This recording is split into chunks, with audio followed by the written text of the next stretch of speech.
어떻게 잘 계셨어요? 제가 찾고 있는 분이 안 계시네요. 아, 성가대 회의. 예, 뭐, 알겠습니다. 우리 또 찾고 있는 분의 세뇨라도 있으니까. 예.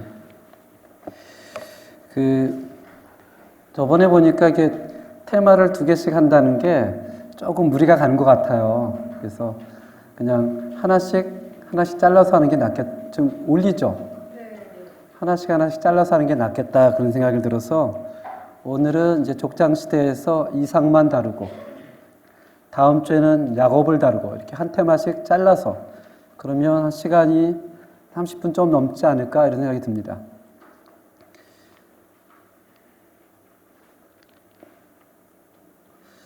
혹시 이 건물을 기억하시나요?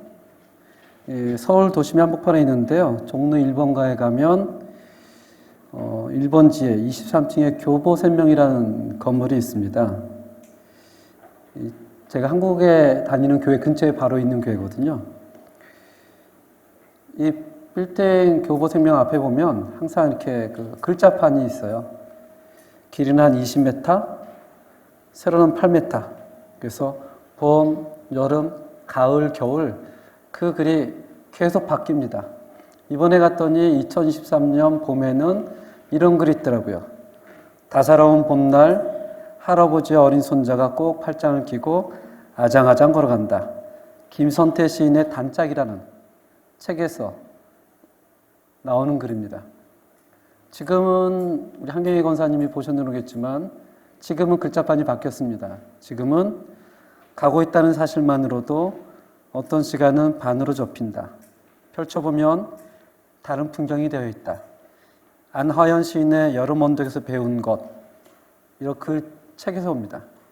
그래서 교보생명은 1991년부터 글판을 달기 시작했는데 언제나 사람들에게 그 마음에 이끄는 따뜻한 글이 많이 있어서 하나의 이제 문화가 되었습니다.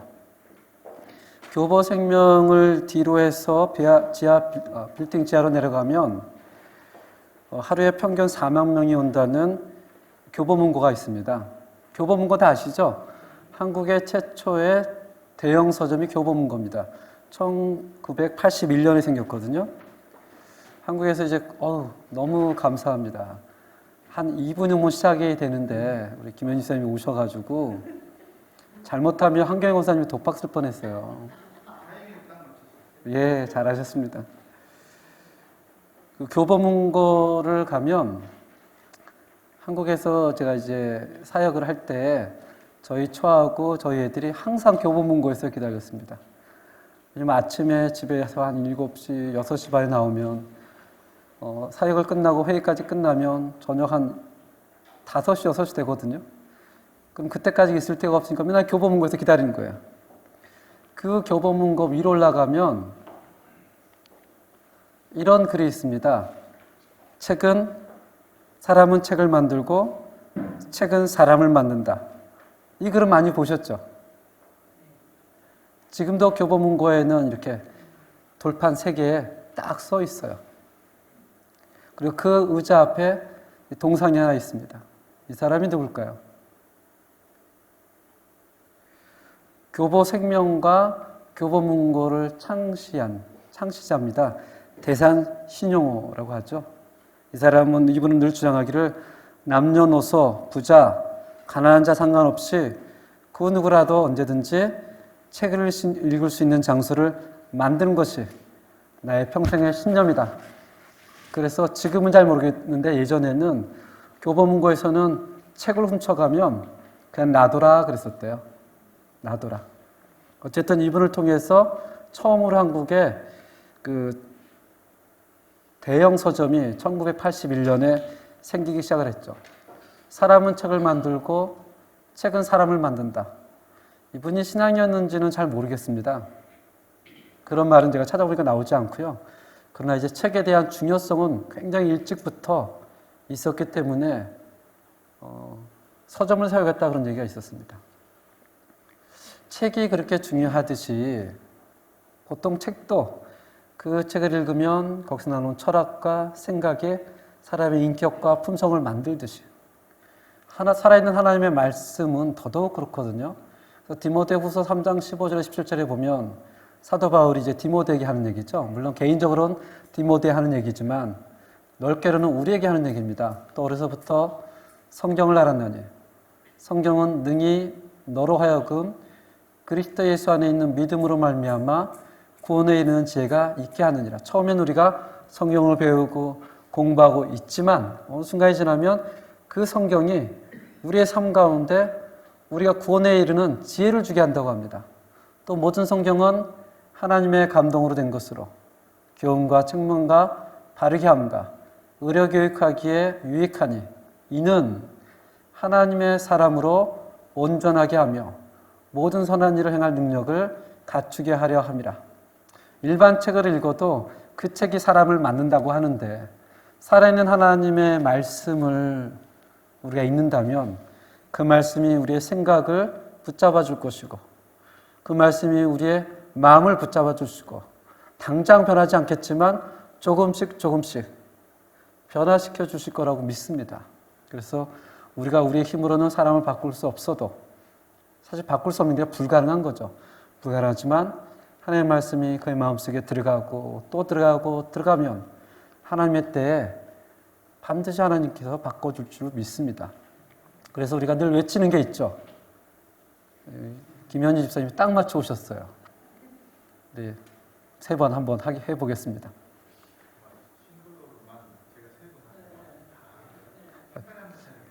항상 한 달에 2번 합니다. 첫째 주, 둘째 주. 예. 그러니까 고민 안 하셔도. 그렇죠. 신덜러 하면 우리가 심프루토. 또 신덜러 하면 심프루토. 이렇게 손을 이렇게 하시면 3번 해주시면 천천히. 예. 심프루토. 심프루토. 심프루토. 예. 예. 이제 잠깐 족장 시대에 넘어가기 전에 그래서 전체적으로 구약 시대 10시대를 한번 잠깐 훑고 지나가겠습니다. 구약은 10시대로 나눠진다 그랬잖아요. 처음에는 창조 시대가 있고요. 두 번째는 족장 시대가 있고요. 세 번째는 출애굽 광야 시대가 있고요. 네 번째는 정복 시대. 다섯 번째는 사사 시대죠. 그 다음에 통일왕국 시대. 통일왕국 시대 다음에는 분열왕국 시대. 분열왕국 시대 다음에는 포로 시대죠. 포로로 끌려가고 포로 시대 다음에는 포로 귀환 시대가 있습니다. 포로 귀환 시대가 지나면서 400년 침묵 시대가 있죠. 그리고 나서 이제 그 신약이 시작이 되는 거예요. 창조 시대 때는 어떤 책이 기록했죠? 창조 시대와 족장 시대 때는 창세기. 그러니까 역사책만 얘기하는 겁니다. 창세기.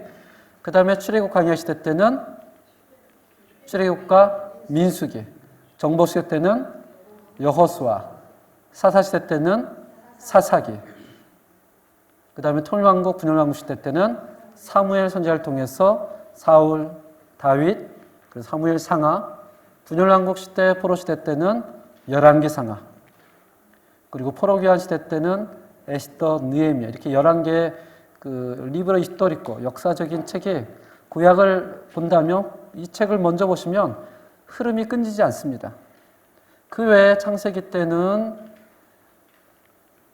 욥기서가 있고요. 욥기서는 역사서는 아니지만 창세기 시대, 족장 시대 때 쓰여졌던 책이고요. 그 다음에 출애굽기, 민수기는 비슷한 시대의 레위기, 신명기, 그리고 사사기는 록기, 그 다음에 창세기부터 분열왕국 시대는 11개 상하가 쓰여져 있습니다.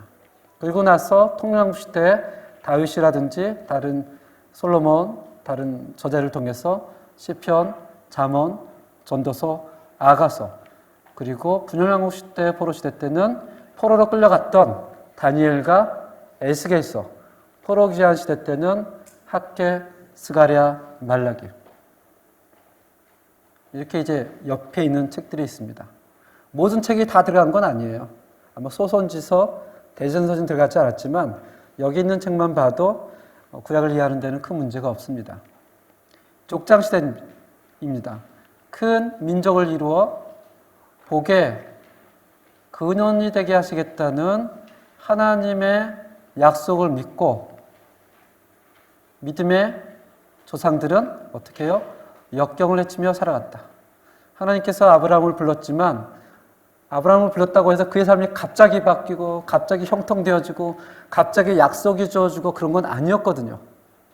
그가 약속을 받은 것은 40년이 지나서 받습니다. 그 순간은 아까 오전에 설계했듯이 수많은 역경과 수많은 어려움과 때로는 하나님에 대한 배신, 불신이 막 엮어져 섞어져 있습니다. 이 아브라함의 삶은 파란만장합니다. 왜냐하면 처음부터 하나님을 알았던 사람이 아니기 때문에 이 삶은 일반적으로 우리가 보면 하나님을 몰랐던 사람이 중간에 교회 나오는 경우가 똑같아요. 그런 분들은 굉장히 어렵거든요. 자기가 30년, 40년 동안 살았던 세상의 철학, 세상의 습관, 그런 것들을 교회 나온다고 해서 갑자기 안 바뀝니다. 사실 언어도 마찬가지거든요. 칠레에 왔다고 해서 스페인어가 자동적으로 느는 건 아닙니다. 이게 시간만 지나면서 느는 것이 아니고 사실은 이제 노력도 해야 되고 창피도 당해봐야 되고 앞에서 그냥 뻘쭘도 해봐야 되고 그런 과정과 과정을 통해서 언어가 느는 거지 칠레에 왔다고 해서 갑자기 칠레 사람처럼 변하고 그러진 않거든요. 아브라함이 그런 사람이었습니다. 그래서 그의 인생이 굉장히 파란만장하죠. 반면에 이상은 하나님께서 아브라함을 부르신 이후에 첫 번째 모태신앙입니다. 그러니까 이삭의 삶이나 아브라함의 삶을 비교하면 너무 다르죠. 너무 달라요. 또 야곱 같은 경우는 모태신앙이긴 한데 어릴 때부터 삐뚤어졌던 사람이에요. 이 사람은 태어날 때부터 형의 다리를 붙잡고 태어나고 언제나 속이고 참 이렇게 인간적으로 별로 이렇게 매력은 없는 사람이에요. 그 다음에 요셉을 함께 볼 때는 요셉이 늘 그 구약에서 이렇게 완벽하게 보는 사람이 몇 사람이 있습니다. 다니엘이든지 요셉이든지. 근데 우리가 시각을 잘못 봐서 그렇지 또 요셉의 삶을 들어가면 우리가 생각하는 것처럼 그렇게 완벽하거나 깨끗하거나 그런 사람은 아닙니다. 아브라함. 하나님은 한 번도 아브라함을 부른 적이 없습니다. 아브라함을 부르죠. 그는 우상숭배자였고 그는 안 믿는 사람과 똑같았습니다. 그러나 하나님께서 그를 아브라함으로 만들죠. 그 다음에 이제 우리가 아들 이삭을 보게 됩니다. 이삭하면 머릿속에 떠오르는 어떤 이야기들이 있으세요? 이삭하면 머릿속에 떠오르는 이야기.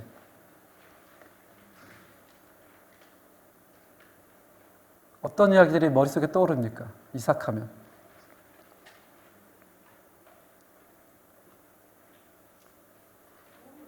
네? 우물. 우리 권사님이 성경을 많이 이삭은 이제 좀 이따 보시면 되겠지만 유난히 우물을 많이 팝니다.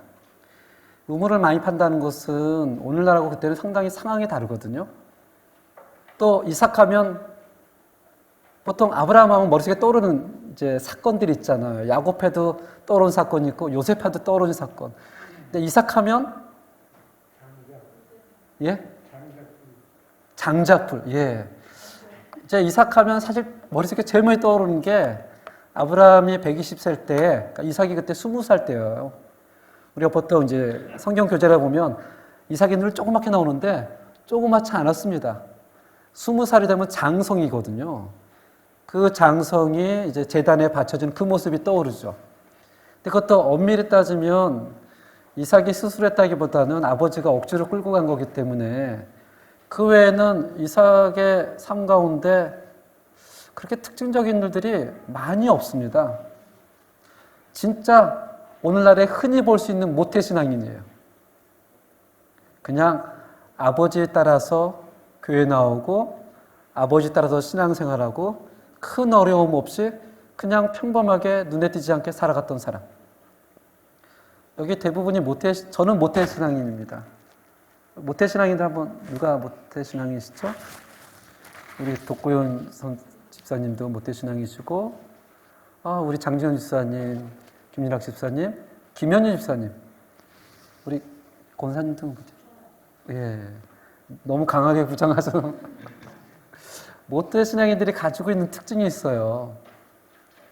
뜨겁지도 않고 차갑지도 않고 많이 하는 것 같은데 또 들여다보면 잘 모르고 이게 아리까리합니다. 그래서 누구보다도 교회를 또 잘 알아요. 어릴 때부터 교회를 다녔기 때문에 교회를 굉장히 잘 알고 교회 문화에 익숙합니다.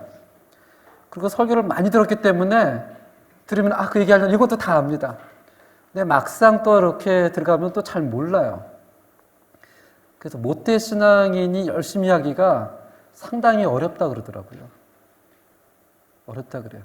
오히려 이제 중간에 헷가닥하신 분들, 이런 분들이 정말 뜨겁게 하거든요. 그러면 이분들 빼놓고는 다 중간에 헷가닥하신 분들인가요? 제가 알기로는 우리 장로님은 중간에 헷가닥하신 거 알고 있고요.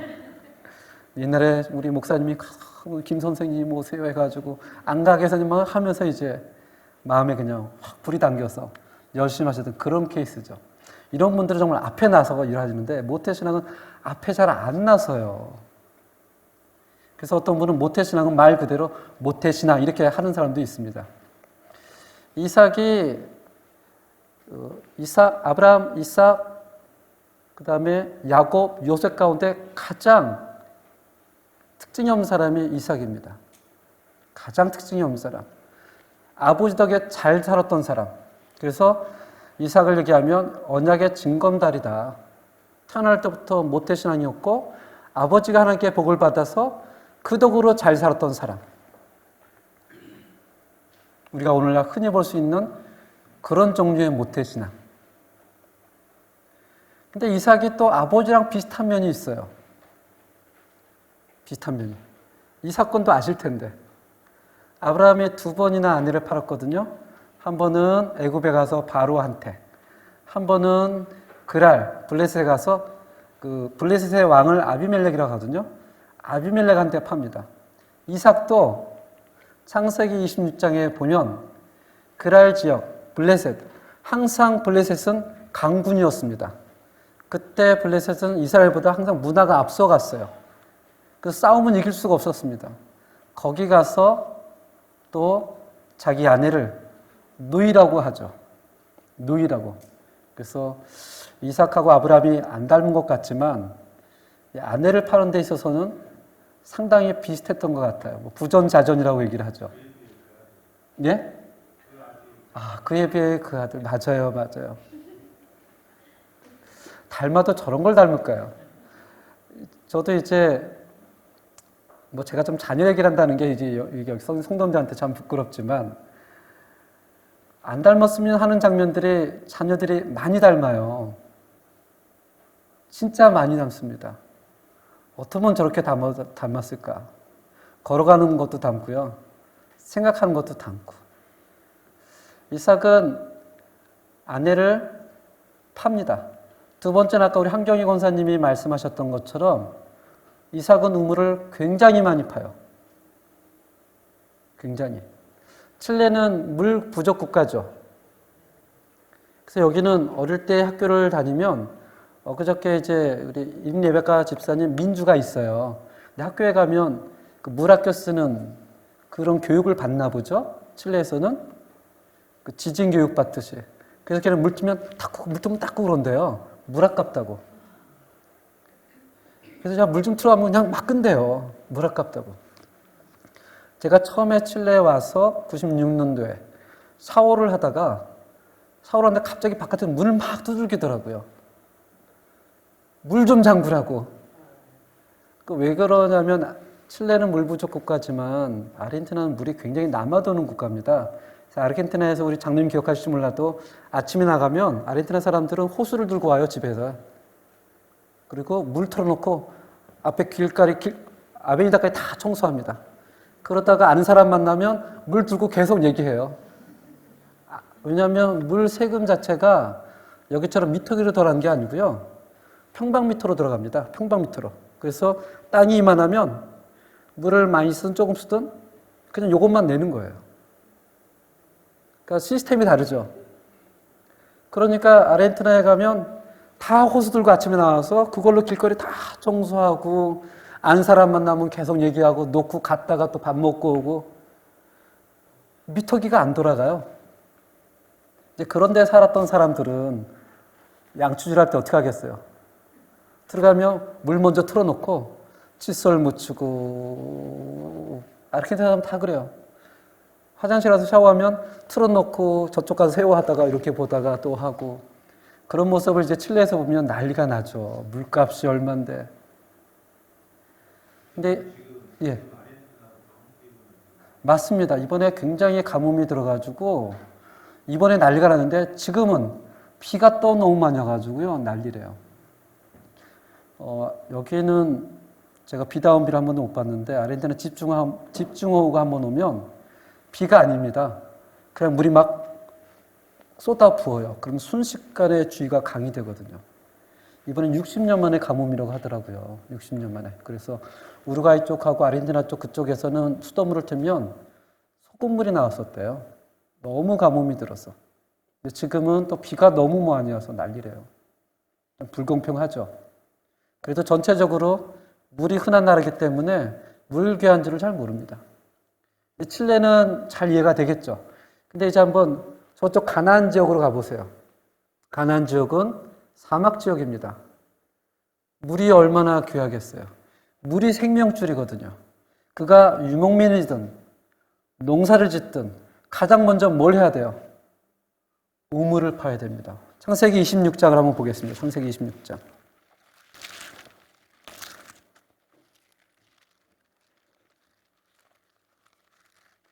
창세기 26장에 보면 1절부터 천천히 한번 보겠습니다. 12절입니다. 26장 12절.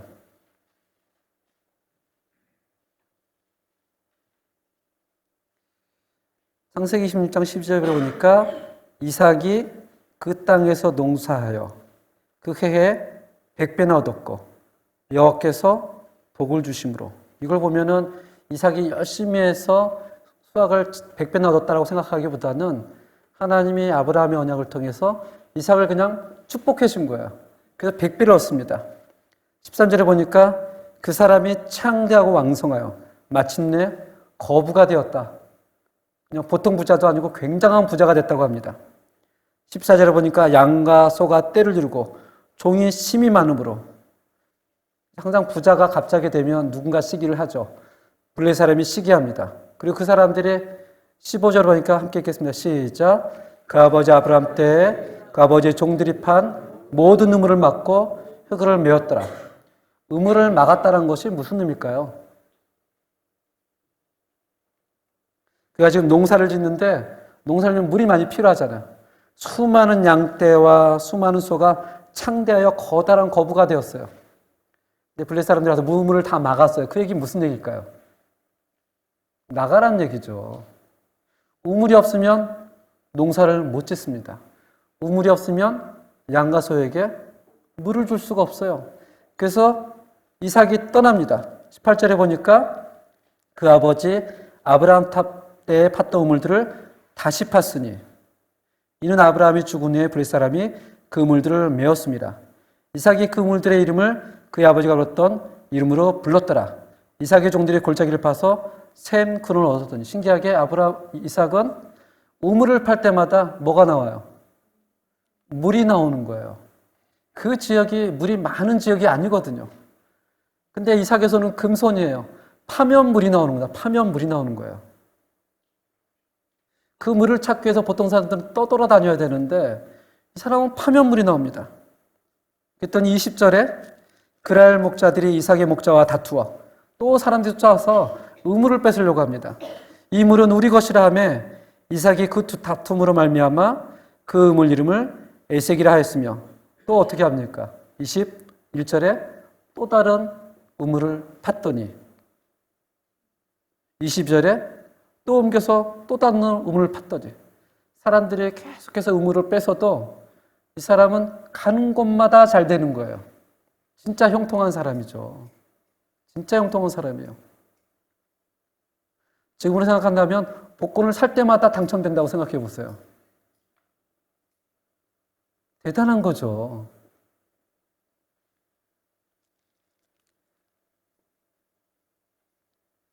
쭉 보시면 23절, 24절 보겠습니다. 함께 읽겠습니다. 시작. 이삭이 거기서부터 브엘세바로 올라갔더니 그 밤에 여호와께서 그에게 나타나 이르시되 나는 내 아버지 아브라함의 하나님이니 두려워하지 말라. 내 종 아브라함을 위하여 내가 너와 함께 있어 내게 복을 주어 내 자손이 번성하게 하리라. 아멘. 이삭이 믿음이 좋아서 잘 된 게 아니고 누구 때문에요? 아버지 댁에 잘 된 겁니다. 이렇게 보면 요셉보다는 이삭이 훨씬 나은 사람 같아요. 이삭은 별로 고생을 해본 적이 없습니다. 나중에 이제 7월 달에 요셉을 보겠지만 요셉은 엄청 고생하거든요. 마지막이 찬란하게 빛나서 그렇지 그 삶은 너무나 비참한 경우가 많은데 이삭은 한 번도 그런 적이 없습니다. 가는 곳마다 성공해요. 농사를 지면 농사가 잘 되고 유목을 하면 유목이 잘 되고 우물을 파면 우물이 나오고 또 파면 또 나오고 파면 또 나오고 갑자기 이삭이 되고 싶죠. 이삭이 이렇게 축복받은 사람이었나 라고 생각을 할 것입니다.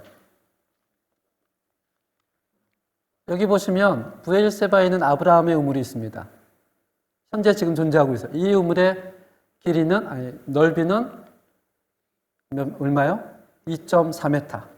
그러면 길이는 얼마나 될까요?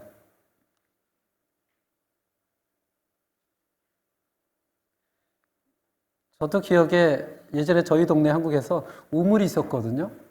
이렇게 보면 그게 얼마나 되는지 모르겠지만 한 15m, 20m 됐을까요? 근데 이 당시의 우물은 몇 m였을까요? 가뭄이 있는 지역, 물이 귀한 지역, 얼마를 파야 물이 나올까? 칠레는 혹시 북쪽에 가서 우물을 파면 단물이 나옵니까? 짠물이 나옵니까? 짠물이 나와요? 아르헨티나는 북쪽에 가면 우물을 파면 30m를 파면 짠물이 나옵니다. 단물을 팔려면 최소 50m를 파야 돼요. 그 50m를 팔면 굉장히 많이 돈이 들어갑니다. 여기도 50m를 파야 됩니다. 최소한. 지금이야 이런 게 기계가 있어 퍽퍽퍽 하지만 그 당시에 이삭이 우물을 파는 게 쉬운 일은 절대 아니었습니다. 그 당시의 도구로, 그 당시의 인력으로 50m의 우물을 팠다. 그래도 다행인 건 물이 나오니까 다행이죠. 팠는데 안 나오면 큰일 나죠. 여기에 이제 재미난 사건이 있습니다.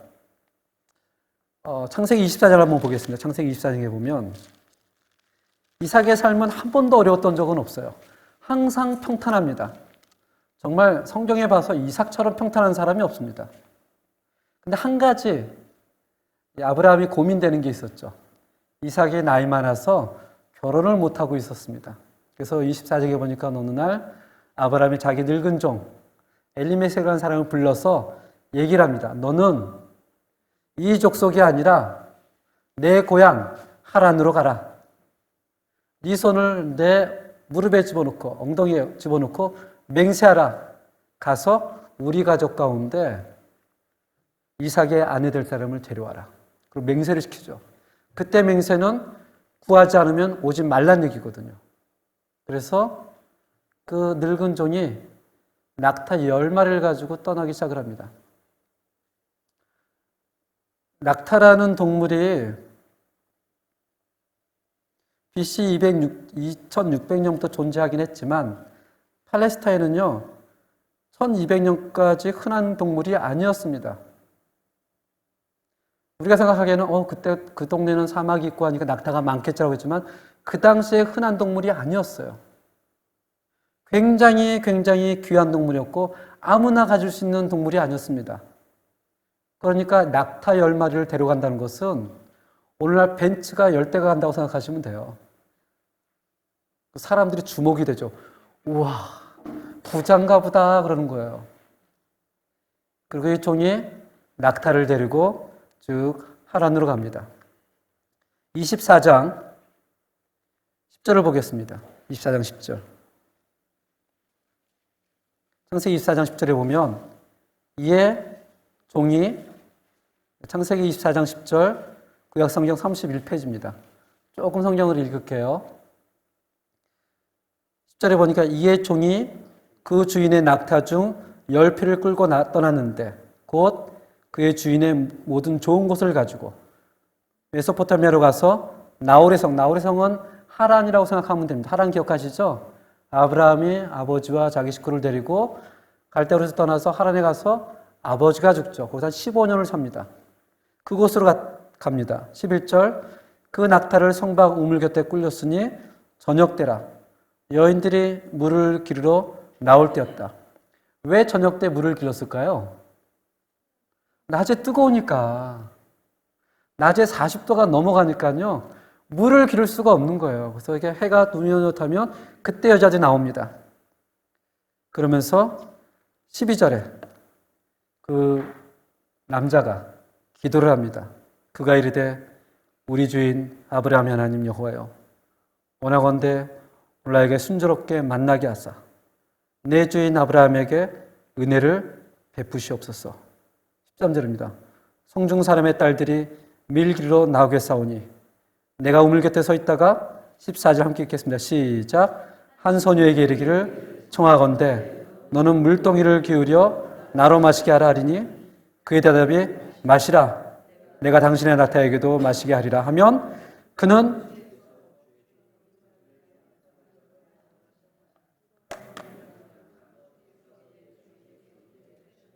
14절까지요. 이 종의 기도 내용의 제목이 뭐죠? 하나님이 하나님의 종 아브라함에게 은혜가 있기를 바랍니다. 제가 우물 곁에 있다가 물을 길러 나오는 여자가 있다면 이렇게 얘기를 할 겁니다. 저에게 물 좀 주십시오. 근데 그 여자가 나만 주는 게 아니라 누구에게도 낙타에게도 준다면 하나님의 뜻입니다.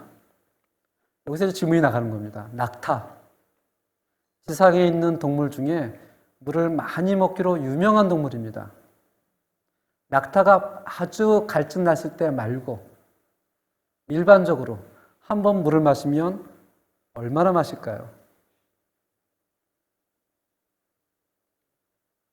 예? 5리터.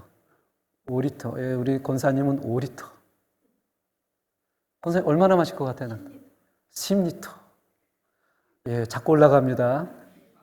조금 더 쓰세요. 예? 이 비돈. 일반적으로 우리가 쓰는 비돈이 작은 거 말고 큰 거는 몇 리터죠? 20리터입니다. 20리터를 마실 것 같죠? 이거를 5통을 마십니다. 그러면 낙타 한 마리가 목이 안 마르았을 때 얘기를 하는 거예요. 목이 마르면 상상도 못 합니다. 목이 안 마르을 때 낙타 한 마리가 얼마를 마신다고요? 100리터를 마십니다. 어마어마하게 마시죠.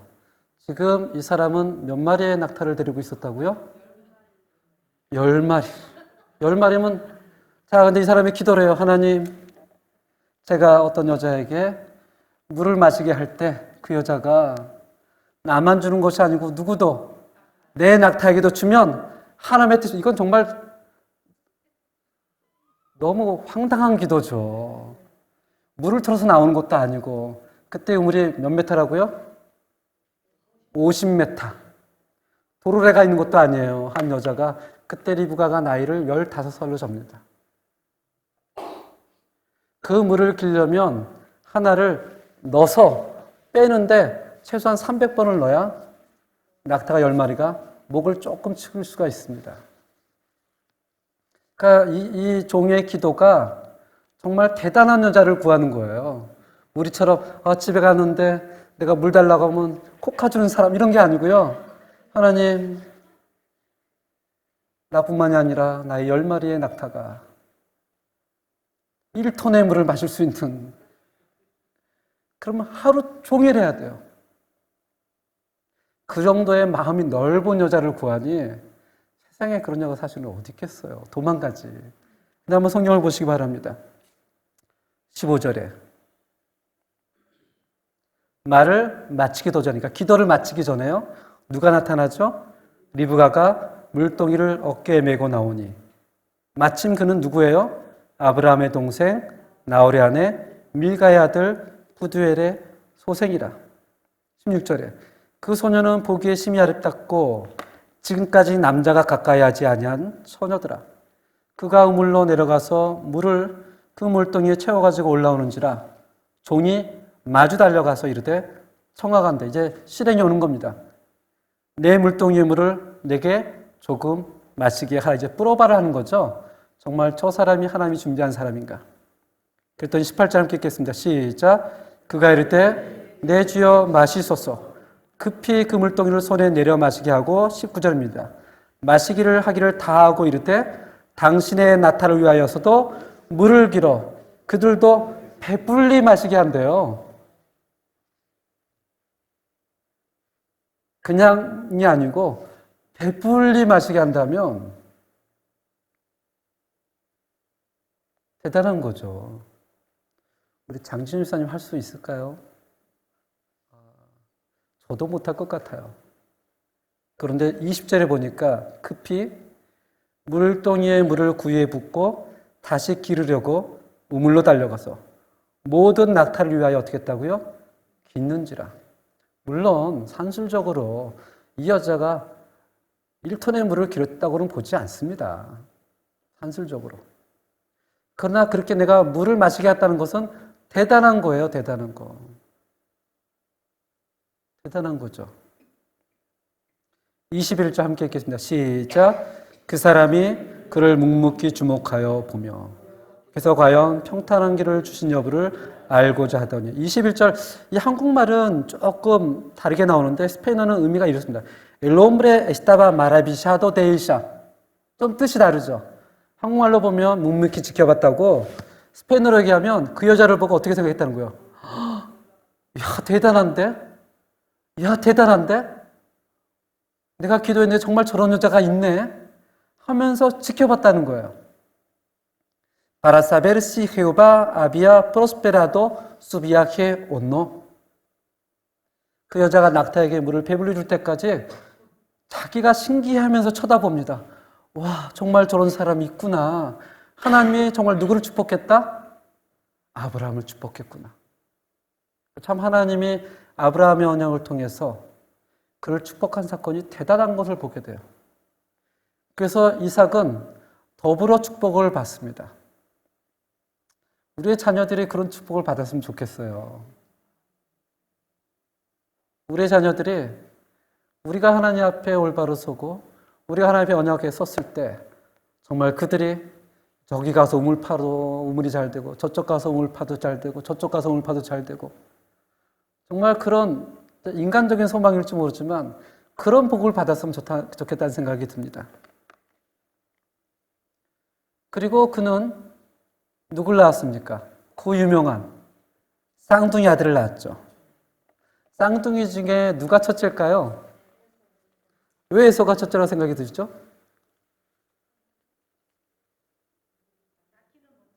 예, 이게 이제 문화마다 다릅니다. 우리 문화는 쌍둥이 중에 누가 첫째예요? 먼저 나오는 게 첫째죠. 우리 문화는 그렇습니다. 고대 로마에서는 누가 첫째였을까요? 나중에 나온 사람이 첫째였습니다. 유럽에서도 20세기 초까지만 해도 나중에 나온 사람이 첫째였고 심지어는 일본도 예전에는 나중에 나온 사람이 첫째. 이 사람들의 생각은 그거예요. 엄마 뱃속에서 먼저 만들었으니까 안에 있었지. 그러니까 나중 나오는 거지. 칠레는 누가 첫째입니까? 먼저. 아르헨티나는 첫째가 없습니다. 아르헨티나 민법 88조에 보면 쌍둥이들은 태어나면 동등한 연령과 동등한 권리를 갖는다. 형, 동생이 없어요, 아르헨티나는. 법적으로. 아마 칠레도 찾아보면 법이 있을 겁니다. 그 전에는 나중 나온 자가 첫째였습니다, 아르헨티나도. 법이 제정부터는 우리 첫째, 둘째 하지 말자. 한국도 요새는 첫째, 둘째 안 따집니다. 요새 한국도. 이삭의 삶을 보면 특별한 것도 없고요. 드라마틱한 것도 없고요. 별로 특색이 없어요. 그는 아버지를 닮아서 아내도 한번 팔고 또 가는 곳마다 잘 되고 또 언약의 자녀인 쌍둥이를 낳습니다. 그럼에도 불구하고 그의 삶이 믿음의 조상의 반열에 들어가게 됩니다. 우리가 이제 아브라함을 받고 이삭을 받고 다음 주에 야곱을 보고 요셉을 본다면 다 믿음의 조상이지만 삶이 다 달라요. 다양합니다. 그래도 다 믿음의 조상이에요. 그래서 교회에서도 자꾸 일률적으로 신앙이 좋은 사람을 만들지 말아야 돼요. 다 다르거든요. 어떤 사람은 열정적으로 하는 사람이 있고요. 어떤 사람은 이삭처럼 티가 나지 않는 사람이 있고요. 어떤 사람은 야곱처럼 삐뚤어진 사람도 있고요. 어떤 사람은 요셉처럼 나중에 찬란한 사람도 있지만 하나님은 다 그들로 뭐라고 얘기해요? 하나님의 사람이요 믿음의 조상이다. 그 다양한 사람들이 모여서 하나님의 몸된 교회를 이루고 그 다양한 사람들이 하나님의 사람으로 살아가게 됩니다. 오늘은 여기까지 보고 야곱은 다음 주에 야곱은 조금 길 수가 있습니다. 원래 삶이 너무 드라마틱하거든요. 어쩌면 여러분과 저의 삶을 이렇게 이덴티피카해 본다면 야곱에 가까울 사람들이 훨씬 많습니다. Todo por gracia por mi padre. 난 아버지의 은혜로 살아갔던 사람. 우리 집사님, 예. Sin fruto. Sin fruto. Sin fruto. 예, 기도하고 마치겠습니다. 하나님 아버지, 잠시 이삭의 삶을 보았습니다. 그는 특징도 없었고 부족함도 없었고 대부분이 하는 것보다 잘 되었던 사람입니다. 그렇지만 그의 삶이 여전히 하나님 앞에서 믿음의 조상으로 있는 것을 보게 됩니다. 아버지 하나님, 우리 가운데는 아브라함 같은 사람도 있을 것이고 또 이삭과 같은 사람도 있을 것이고 다음 주에 볼 야곱과 같은 사람도 있을 것입니다. 그러나 하나님이 그 모든 사람들을 존귀히 여기셨고 그 모든 사람들을 하나님의 자녀라 부르심을 보게 될 때 우리가 그런 소망을 가지고 서로 존중하며 하나님의 몸된 교회를 섬길 수 있도록 주님 붙잡아 주시옵소서. 예수님 이름으로 기도합니다. 아멘. 예, 수고 많으셨습니다. 예.